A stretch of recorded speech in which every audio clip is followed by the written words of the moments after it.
જય સ્વામિનારાયણ.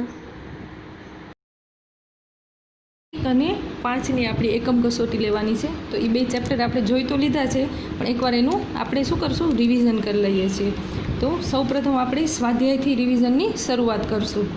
તો સ્વાધ્યાયમાં આપણને સૌપ્રથમ આપેલું છે નીચે દર્શાવેલા તાપમાનને ડિગ્રી સેલ્સિયસ માપક્રમમાં ફેરવો. બરાબર છે કે સેલ્સિયસમાં આપણને જો આપેલું હોય તાપમાન તો એને કેલ્વિનમાં ફેરવવા માટે કેલ્વિન પ્લસ કેટલા કરશું, 273 કરશું. કેટલા કરશું? 273. હવે જો આપણે કેલ્વિનમાં માપક્રમ આપેલું છે તો શું કરશું, સેલ્સિયસમાંથી આપણે શું કરશું, 273 બાદ કરશું. સમજાઈ ગયું? જો તમને સેલ્સિયસમાં આપેલું હશે તાપમાન તો શું કરશું, એમાં 273 એડ કરશું તો આપણને શું મળશે, કેલ્વિન તાપમાન મળશે. અને જો કેલ્વિનમાં આપેલું હશે તો એમાંથી 273 આપણે શું કરવાના, બાદ કરવાના, તો આપણને કેલ્વિન મળશે. વાત 0° સેલ્સિયસ બરાબર 273 કેલ્વિન થાય, આ યાદ રાખશું એટલે તમને બધું આવડી જશે. જો 0° સેલ્સિયસ બરાબર 273 કેલ્વિન થાય. હવે આ સેલ્સિયસમાંથી કેલ્વિનમાં કન્વર્ટ કરવું છે તો શું કરવાના, 273 એડ કરવાના. કેલ્વિનમાંથી સેલ્સિયસમાં કરવું છે તો 273 માઇનસ કરવાના. સૌ પ્રથમ આપણને શું આપ્યું છે સ્વાધ્યાયમાં, 293 કેલ્વિન છે. તો હવે કેલ્વિનને આપણે શેનામાં કન્વર્ટ કરવાના છે, સેલ્સિયસમાં કરવા છે ને, તો શું કરશું, કેલ્વિન માઇનસ 273. તો શું કરશું, જો 293 કેલ્વિન છે એનામાંથી કેટલા બાદ કરશું, આપણે 273 બાદ કરશું.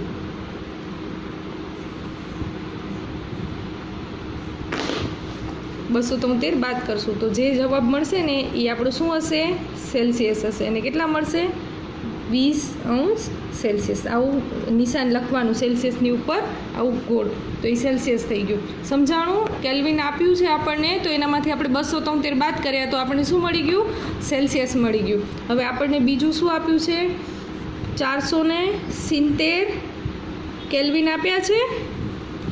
તો હવે આને સેલ્સિયસમાં ફેરવવું છે તો આપણે શું કરશું, 470 કેલ્વિન ઓછા આમાં કેટલા કરશું, 273.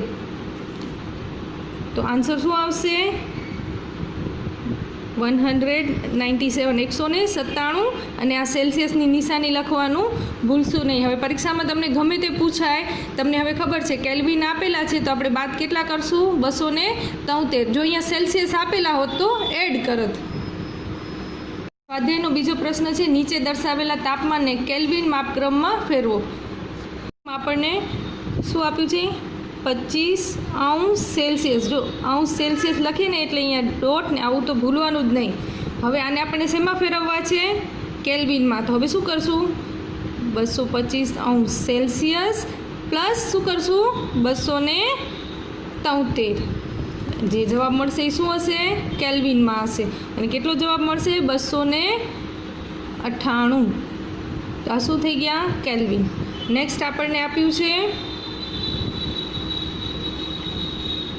373° સેલ્સિયસ. નિશાની ભૂલવાની નહીં પરીક્ષામાં ખાસ. તો હવે આપણે 373 સેલ્સિયસ આપ્યા છે, કેલ્વિનમાં કન્વર્ટ કરવા છે તો શું એડ કરશું, 273 એડ કરશું. આન્સર આપણને મળશે 646 કેલ્વિન. તો હવે તમને આ સમજાઈ ગયું હશે, કેલ્વિનમાંથી સેલ્સિયસમાં અને સેલ્સિયસમાંથી કેલ્વિનમાં મિસ્ટેક નહીં કરીએ. હવે પ્રશ્ન નંબર આપણી સામે બીજો છે, નીચે દર્શાવેલા અવલોકનો માટે કારણ દર્શાવો. સૌ પ્રથમ છે નેપ્થેલિનની ગોળી એટલે ડાબરની ગોળી સમય જતાં કોઈ પણ ઘન અવસ્થા છોડ્યા વિના જ અદૃશ્ય થઈ જાય છે. હવે આપણે જ્યારે ઉદ્ધવપાતન જોયું હતું ત્યારે આ જોયેલું છે, એટલે આપણે શું લખશું કે શા માટે એવું થાય છે, કેમ કે નેપ્થેલિન એ ઉદ્ધવપાતન પામતો કેવો છે, ઘન પદાર્થ છે, જે ઓરડાના તાપમાને સીધું શેનામાંથી કન્વર્ટ થશે, ઘન અવસ્થામાંથી વાયુ અવસ્થામાં કન્વર્ટ થશે. એટલે સીધું શેમાં અદૃશ્ય થઈ જશે ને, વાયુ અવસ્થામાં જશે એટલે અદૃશ્ય થઈ જશે. તો આનો આન્સર આપણે લખી શકશું. પછીનો પ્રશ્ન બી છે, આપણને અત્તરની સુગંધ ઘણા લાંબા અંતર સુધી આવે છે. તો અત્તર એ કેવો છે, બાષ્પશીલ છે અને ઓરડાના તાપમાને કેવું છે, વાયુ અવસ્થામાં રૂપાંતરિત છે. અને આ વાયુ ઘટકો કેવા હવામાં આપણે જોયું હતું ને, દૂર દૂર ફેલાયેલા હોય છે, એટલે એ લાંબા અંતર સુધી એનું શું આવશે, આપણને સુગંધ આવશે ને એની. આપણે જોયું હતું ઘનમાં કેવા હતા કણો, ઘનમાં કણો એકદમ આમ બાજુમાં હતા, પછી પ્રવાહીમાં થોડા દૂર હતા અને વાયુમાં એકદમ આટલા બધા દૂર હતા. આપણે આવું જોયું હતું ને, એટલા માટે અત્તરની સુગંધ શું લાંબા સમય સુધી આવે છે. પછી છે નીચે દર્શાવેલા પદાર્થોને તેમના કણો વચ્ચેના વધતા જતા આકર્ષણ બળ અનુસાર ગોઠવો. તો હવે જો સૌપ્રથમ પાણી, ખાંડ અને ઓક્સિજન. ઓક્સિજન કેવું હશે, વાયુ સ્વરૂપમાં હશે, તો એનામાં કેવા હશે, દૂર દૂર હશે. પછી પાણી અને ખાંડમાં કેવા હશે, એકદમ નજીક હશે, એટલે ખાંડ, પછી પાણી અને ઓક્સિજન. સમજાઈ ગયું? નીચે આપ દર્શાવેલા તાપમાને પાણીની ભૌતિક અવસ્થા કઈ હશે? જો હવે 25° સેન્ટીગ્રેડ આપણે ખબર છે, 0° સેન્ટીગ્રેડ એ કેવું હશે, એના પછી બરફમાં ફેરવાશે. 100° સેન્ટીગ્રેડ પછી કેવું હશે, વાયુમાં હશે. તો 25° સેન્ટીગ્રેડ એ કેવું હશે, પ્રવાહી સ્વરૂપમાં હશે. 0° એ બરફ એટલે ઘન સ્વરૂપે હશે ને 100° એ કેવું હશે, વાયુ. નીચેની સાતત્ય ચકાસવા માટેના કારણો આપો. પાણી ઓરડાના તાપમાને પ્રવાહી સ્વરૂપે હોય છે, તો ઓરડાના તાપમાને પાણી સરળતાથી શું થાય છે, વહી શકે છે, અને પાણી ચોક્કસ આકાર કે કદ હોતું નથી, અને જેમાં આથી ઓરડાના તાપમાને પ્રવાહી સ્વરૂપે જ રહેશે. નેક્સ્ટ છે લોખંડની તિજોરી ઓરડાના તાપમાને ઘન સ્વરૂપે હોય છે. લોખંડની તિજોરી કેવું છે, ચોક્કસ આકારને કદ ધરાવે છે, અને સરળતાથી આપમેળે સ્થાનાંતરે નથી થતું અને દબાણ બી નથી અનુભવતું. આથી લોખંડ સામાન્ય તિજોરી એ સામાન્ય તાપમાને કેવું હશે, ઘન હશે. નેક્સ્ટ છે 273 કેલ્વિન તાપમાને બરફ તેજ તાપમાને રહેલા પાણી કરતાં વધુ ઠંડક ઉત્પન્ન કરે છે. શા માટે? તો 273 કેલ્વિન તાપમાને બરફના કણોની ઉર્જા તેજ તાપમાને રહેલા પાણીના કણો કરતાં કેવી હશે, ઓછી હોવાથી કેવો હશે, ઠંડક અનુભવશે ને. 273 કેલ્વિન એટલે હવે તમને ખબર પડી જશે, સેલ્સિયસમાં આપણે કન્વર્ટ કરશું તો શું થશે, 0° સેલ્સિયસ થઈ જશે ને. તો હવે 0° સેલ્સિયસ એટલે કેવું હશે, બરફ હંમેશા શું ઠંડક જ અનુભવાય ને. નેક્સ્ટ છે ઉકળતું પાણી અને વરાળ પૈકી દાઝવાની ક્ષમતા કોનામાં વધુ માલુમ પડશે? તો ઉકળતું પાણીને વરાળ પૈકી દાઝવાની ક્ષમતા શેમાં વધારે હશે, વરાળથી વધારે દાઝવાની હશે ને ક્ષમતા. હવે નીચે દર્શાવેલી આકૃતિ ABCDEFની અવસ્થામાં રૂપાંતરણ આપણે આ જોયેલું જ છે, એકવાર રિપીટેશન કરી લઈએ. ઉષ્મામાં વધારો તથા દબાણમાં શું થાય, ઘટાડો થાય. તો શેનામાં રૂપાંતરિત થશે, ગલન થશે ને. અને પછી ઘન હશે એનું ગલન થશે, અને વાયુ હશે એમાંથી સીધું ઘનમાં થશે તો ઉધ્વપાતન થશે. અને જો વાયુ અવસ્થામાંથી પ્રવાહીમાં જશે તો એને કેવું કહીશું આપણે, સઘનન અથવા ઘનીકરણ કહીશું. અને પ્રવાહીથી ઘન થશે તો ઘનીકરણ. તો આ સ્વાધ્યાય 1 આપણે અહીંયા પૂરું કર્યું. હવે એના ચેપ્ટરના ટોપિક છે એ એકવાર જોઈ લઈએ.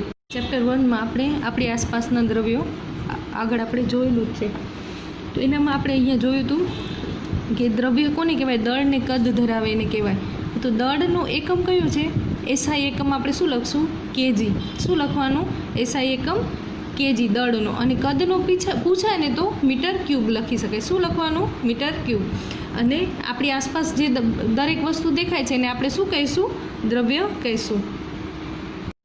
આપણને દ્રવ્યના કણોની લાક્ષણિકતા પૂછાતી હોય છે.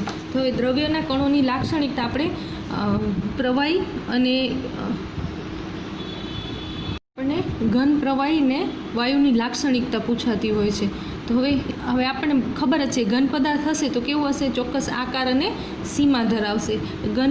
સૌથી ઘનમાં કેવું હશે, આંતરાણ્વીય બળ વધુ હશે, કેમ કે કેવા હશે, એકદમ બાજુમાં ગોઠવાયેલા હશે. ઘન પદાર્થના કણો વચ્ચે અવકાશ સૌથી ઓછું હશે, કેમ કે એકદમ નજીક હશે. ઘન પદાર્થ પર બાહ્ય બળ લાગતા તેના આકાર બદલાશે નહીં. હવે આપણે લોખંડ જ લઈએ તો એને દબાવશું તો એનો આકાર બદલાશે નહીં, બદલાય. અને કેવું હશે, અદબનીય હશે. ઘન પદાર્થ વહન પામતો નથી. હવે ઘન પદાર્થ એક જગ્યાએથી બીજી જગ્યાએ પ્રવાહીની જેમ વહન તો નહીં જ પામે ને, એટલે તે કેવો છે, તરલ નથી. એમાં એક અપવાદ હતું સ્પંજ, જેને દબાવી શકાય છે કારણ કે તેમાં અવકાશ હોય છે. સ્પંજ એ ઘન પદાર્થ છે.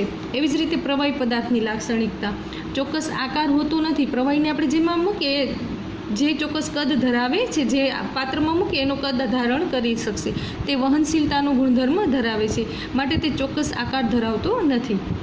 પ્રવાહીને જે પાત્રમાં ભરવામાં આવે તે પાત્ર જેવો આકાર ધારણ કરશે. બીજા પ્રવાહીમાં O2 અને CO2 જેવા વાયુ ઓગળી શકે છે, માટે વાયુ પ્રવાહીમાં પ્રસરણ પામે છે. અને આવું આપણે શેના ઉપરથી કહીએ છીએ? જળચર પ્રાણીઓ છે એ પાણીમાંથી જ પોતાનું શ્વસન ક્રિયા કરે છે ને. ઘનની સાપેક્ષમાં વાયુ પ્રવાહીમાં ઝડપી ઓગળે છે, અને પ્રવાહીમાં આંતરાણુય બળ ઘન કરતાં કેવું હશે? ઓછું હશે. પ્રવાહીમાં અણુ વચ્ચે જગ્યા ઘન કરતાં વધુ અને વાયુ કરતાં કેવી હશે? ઓછી હશે. પ્રવાહી પર બાહ્ય બળ લગાડતા તેના અવકાશ કેવો હશે? નહિવત ફેરફાર થાય ને એટલો હશે, જેને અસંકોચન પણ કહી શકાય. હવે વાયુ પદાર્થની લાક્ષણિકતા. ચોક્કસ આકાર અને કદ હોતો નથી વાયુમાં, પરંતુ ચોક્કસ દળ ધરાવે છે. તેમાં આંતરાણુય બળ સૌથી ઓછું હશે, કેમ કે એના અણુઓ કેવા હશે? એકદમ દૂર હશે. તેમાં અણુ વચ્ચે અવકાશ કેવો હશે? વધારે હશે. ઘન અને પ્રવાહીની સાપેક્ષમાં વાયુ પર દબાણની અસર કેવી થશે? વધુ થશે. રોજિંદા જીવનમાં વપરાતા CNG કમ્પ્રેસ્ડ નેચરલ ગેસ અને LPG લિક્વિફાઈડ પેટ્રોલિયમ ગેસ એ દબાણ પામેલા વાયુ છે. આપણે જ્યારે ચેપ્ટર સમજ્યું હતું ત્યારે પણ જોયું હતું કે એને શેમાં? ગેસની બોટલમાં ભરવા માટે પ્રવાહીકૃત કરવામાં આવે છે. પછી O2ના સિલિન્ડરમાં પણ O2ને ઉચ્ચ દબાણે ભરવામાં આવે છે. વાયુ વહન પામી શકે છે, માટે તે કેવો છે? તરલ છે. અને પાત્રમાં રહેલા વાયુના કણો અસ્તવ્યસ્ત ગતિના લીધે પાત્રની દિવાલ પર શું લગાડે છે? બળ લગાડે છે. તેમજ એકમ ક્ષેત્રફળ દીઠ લાગતા બળને શું કહેવામાં આવે છે? દબાણ. અને વાયુના કણો વચ્ચે અવકાશમાં વધુ હોવાથી ગતિ ઉર્જા વધુ હોય છે, માટે અન્ય વાયુ બીજા વાયુથી સરળતાથી વળીને પ્રસરણ પામે છે. પ્રવાહી અને વાયુની લાક્ષણિકતાઓ આપણે આગળ પણ જોઈ લઈ છે ને. આ એકવાર વળી પાછું આપણે શું કરી લીધું? રિવિઝન કરી લીધું. બાષ્પીભવન કે ઉત્કલન બિંદુ કરતાં કેવું તાપમાન? ઓછા તાપમાને પ્રવાહી અવસ્થામાંથી શેમાં? વાયુ અવસ્થામાં રૂપાંતરણ પામે છે ને. એ ક્રિયાને શું કહીશું આપણે? બાષ્પીભવન કહીશું. હવે બાષ્પીભવન પર અસર કરતા પરિબળો તો એક શું? સપાટીનું ક્ષેત્રફળ વધે તો શું થશે? બાષ્પીભવનની પ્રક્રિયા ઝડપી થશે. ત્યારે આપણે ઉદાહરણ પર જોયું હતું કે આપણે કપડાને એકદમ ભેગા કરીને સૂકવીએ અને એકદમ ઝાટકીને પહોળા કરીને સૂકવશું તો એનું ક્ષેત્રફળ વધશે, તો શું થશે? બાષ્પીભવનની ક્રિયા ઝડપી થશે. નેક્સ્ટ હતું તાપમાનમાં વધારો. તાપમાનમાં વધારો થવાથી બાષ્પીભવનની ક્રિયા કેવી થશે? ઝડપી થશે. ઉદાહરણમાં આપણે જોયું હતું તડકામાં કપડાં જલ્દી સુકાય છે. પવનની ઝડપ વધારે હશે તો બાષ્પીભવન કેવું થશે? ઝડપી થશે. ભેજની માત્રામાં ઘટાડો. ભેજ ઘટશે તો શું થશે? ભેજની સપાટી પ્રવાહી વાયુમાં રૂપાંતર થવા માટે અવકાશ મળતો નથી, માટે બાષ્પીભવનનો દરમાં શું થશે? ધીમો થશે. કેમ કે ઓલરેડી વાતાવરણમાં શું હશે? ભેજ તો હશે જ, એટલે બાષ્પીભવન થવાની ક્રિયા કેવી થઈ જશે? ધીમી થઈ જશે. कोष प्राणी कोष तो जो कोल के प्रसाधन क्या है? पटल में कोई रचना है. कोष रस पटल बहारनी तरफ तारा केंद्र लाइजोसोम रिबोसोम कणाभसूत्र खरबचड़ी कणिकामय अंतःकोष रस जाड़ कोष रस कोष केंद्र पटल लीसी अंतःकोष रस जाड़. तो हमणां जे आपणे वात करी आ प्राणी कोष है. हवे वनस्पति कोष कणिकामय अंतःरस जाड़ अंदर लाइजोसोम लीसी अंतःकोष रस जाड़ हरित कणों फक्त वनस्पति कोष में है अने कोष दीवाल पर कोष केंद्र गोल्गी प्रसाधन कोष केंद्र पटल कोष रस पटल जोडाण धरावती कोष दीवाल कणाभसूत्र रिबोसोम हरित कणिका अने कोष रस. આપણને તફાવત પૂછાય છે વનસ્પતિ કોષ અને પ્રાણી કોષ. તો એનો તફાવત જો વનસ્પતિ કોષમાં શું હશે? હરિતદ્રવ્ય ધરાવે છે, જ્યારે પ્રાણી કોષમાં હરિતદ્રવ્યનો શું હોય છે? અભાવ હોય છે. એવી જ રીતે તારા કેન્દ્રનો અભાવ ક્યાં હશે? વનસ્પતિ કોષમાં, જ્યારે પ્રાણી કોષમાં તારા કેન્દ્ર આવેલું હોય છે. વનસ્પતિ કોષ છે એ કોષ દિવાલ ધરાવે છે, પ્રાણી કોષમાં શું હોય છે? કોષ દિવાલ નથી. એવી જ રીતે રસધાની વનસ્પતિ કોષમાં કેવી હોય છે? મોટી હોય છે. આપણે જોયું હતું ને 50 થી 90% જેટલું કદ રોકે છે, જ્યારે પ્રાણી કોષમાં રસધાની કેવી હોય છે? નાની હોય છે. પછી આપણે ખાસ કોષની રચના એટલે કે એની કોષ દિવાલ છે એ શું વનસ્પતિ કોષમાં આવેલી હોય છે. સૌથી પહેલાં વનસ્પતિ કોષમાં શું આવશે? કોષ દિવાલ આવશે. અને શેની બનેલી હશે? સેલ્યુલોઝની બનેલી હશે. તો વનસ્પતિ કોષ હશે ને એમાં સૌથી બહારની તરફ શું હશે? કોષ દિવાલ હશે. પછી શું આવશે? કોષ રસ પટલ આવશે. નેક્સ્ટ આપણે જોયું હતું કોષ કેન્દ્ર. હવે કોષ કેન્દ્રમાં આપણે જોયું હતું કે કોષ કેન્દ્ર પટલ અને રંગસૂત્રીય દ્રવ્યો કોષ કેન્દ્રમાં આવેલા હોય છે. તો હવે એનામાં આપણે આ પણ જોયું હતું કે ડીએનએનું ફૂલ ફોર્મ, ડીએનએનું ફૂલ ફોર્મ શું થશે? Deoxy ribonucleic acid. અને જે શેના રંગસૂત્રીય દ્રવ્યો જે સળિયા જેવા થઈ જાય છે ને પછી શેનામાં રૂપાંતરિત પામે છે? રંગસૂત્રમાં રૂપાંતરિત પામે છે. અને જે શું હોય છે? કાર્યકારી જનીન હોય છે ને એ આ પ્રકારના હોય છે, આવી રીતે ગોળ અને પછી આવી રીતે આમ ડંબલ આકારના. પછી એને વિભાજન થાય છે, અહીંયા કને જેટલા હશે એના 2 ભાગમાં શું થશે? રંગસૂત્રો વિભાજિત થશે. કણાભસૂત્ર.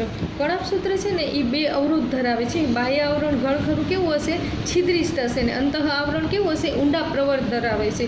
હવે કણાભસૂત્ર છે ને એ એટીપીનું નિર્માણ કરે છે, એટલે રાસાયણિક પ્રક્રિયા દ્વારા એટીપીનું નિર્માણ કરે છે. અને એટીપી છે શું છે? શક્તિ આપણને પૂરી પાડે છે. એટલે કોષોના જીવનની વિવિધ રાસાયણિક પ્રવૃત્તિઓ માટે એટીપી જરૂરી છે. આમ એટીપીના ઉત્પન્ન કરતું હોવાથી કણાભસૂત્રને આપણે શું કહીશું? કોષનું શક્તિઘર કહેવામાં આવે છે. લાઇઝોઝોમ છે ને એ ખોરાકના ઘટકોનું શું કરે છે? પાચન કરવા માટે જવાબદાર છે.